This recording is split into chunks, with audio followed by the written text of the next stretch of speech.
जम्मू कश्मीर की जहां तक बात करते हैं, डेली वेजर्स जो है अपने मसलों को लेकर हर रोज सड़क पर निकलते हैं, हर रोज एडमिनिस्ट्रेशन से गुहार लगाते हैं कि हमारा मसला जो है वो हल किया जाए।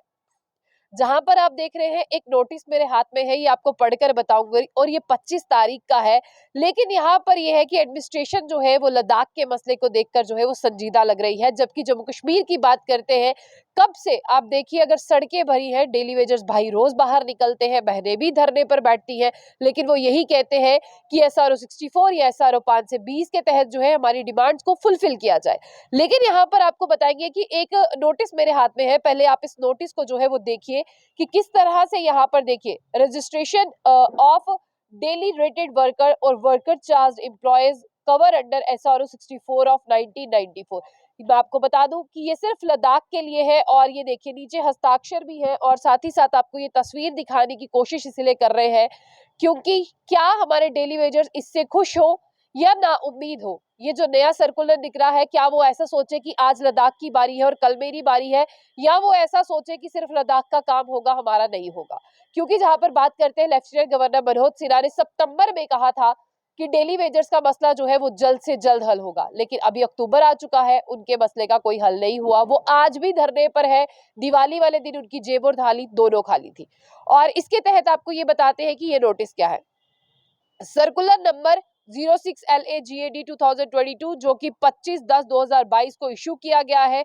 और आपको बता दें, इसके तहत ये कहा जा रहा है जितने भी एडमिनिस्ट्रेटिव सेक्रेटरीज हैं, जितने भी डिपार्टमेंट्स पे, उनको जो है 24/3/1994 से पहले जितने भी डेली वेजर्स लगे हैं उनका डाटा, और चाहे बता दें आपको 31/3/1994 से पहले वो काम कर रहे थे, उनका डाटा जो है वो एडमिनिस्ट्रेशन को सौंपना है।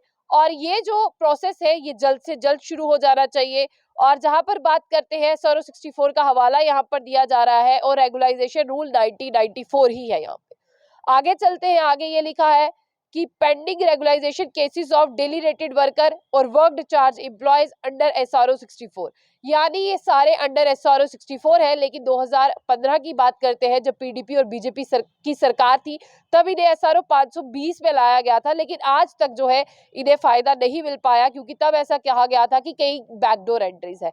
जहां पर डेली वेजर से बात करते हैं, वो कहते हैं कि हमारा जो पूरी तादाद है वो 61,000 है। और जब सरकार की तरफ जाते हैं, वो डेली वेजर्स के साथ साथ NYC को, लैंड डोनर्स को और तमाम लोगों को डालकर जो है इनका डाटा 1 लाख के करीब कर देती है। और हर बार इनकी डॉक्यूमेंटेशन पूरी की जाती है, हर बार सब कुछ पूरा होता है, लेकिन डेली वेजर्स की जो डिमांड है मिनिमम वेजेस एक्ट और साथ साथ जहां पर उनकी बात करते हैं रेगुलाइजेशन जो है वो नहीं हो पाती।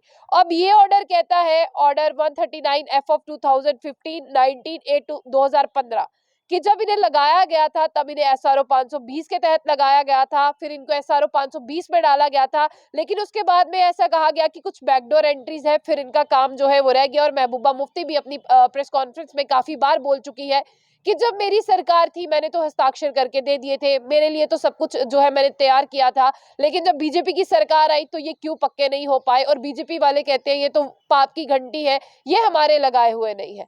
ना तो जिन्होंने लगाए हैं वो इन्हें मानते हैं और ना ही जिनकी सरकार है वो कहते हैं कि ये हमारे हैं, यानी ये आधार में लटके हैं। लेकिन अब इनका होगा क्या, वो आगे बात करते हैं।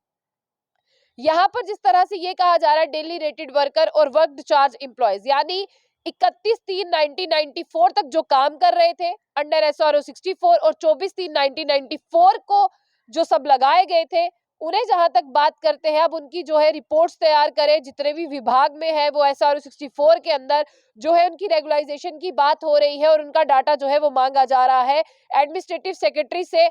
और यहाँ पर आपको बता दें कि कहा जा रहा है कि इनके केसेस को एग्जामिन करें और इनका जो पेंडिंग रेगुलाइजेशन की डिमांड है, चाहे वो डेली रेटेड वर्कर हो या वर्कड चार्ज एम्प्लॉयज हो, चाहे वो 31/3/1994 से पहले हो या 24/3/1994 को लगे हो SRO 64 के तहत, इनका सारा डेटा जो है वो कंप्लीट करके जल्द से जल्द जो है वो रेगुलाइजेशन के लिए सौंपा जाए।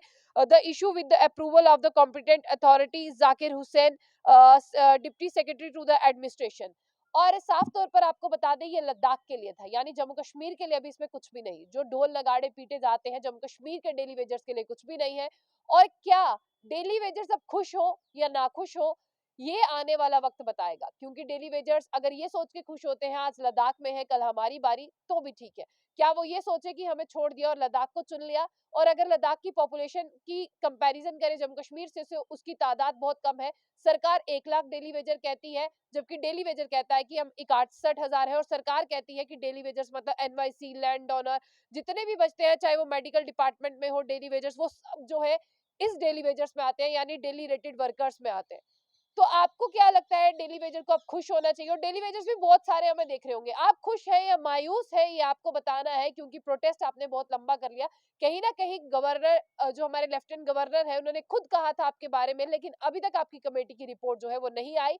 अब आपकी क्या राय है, उसे भी साझा कीजिए। और क्या लगता है, लद्दाख के बाद आपकी बारी या आपका नंबर रही? तो इसके लिए भी जरूर बताइएगा। तो ऐसी और भी अपडेट्स के लिए देखते रहिए जम्मू बुलेटिन। आशिया खान के साथ, अल्लाह हाफिज।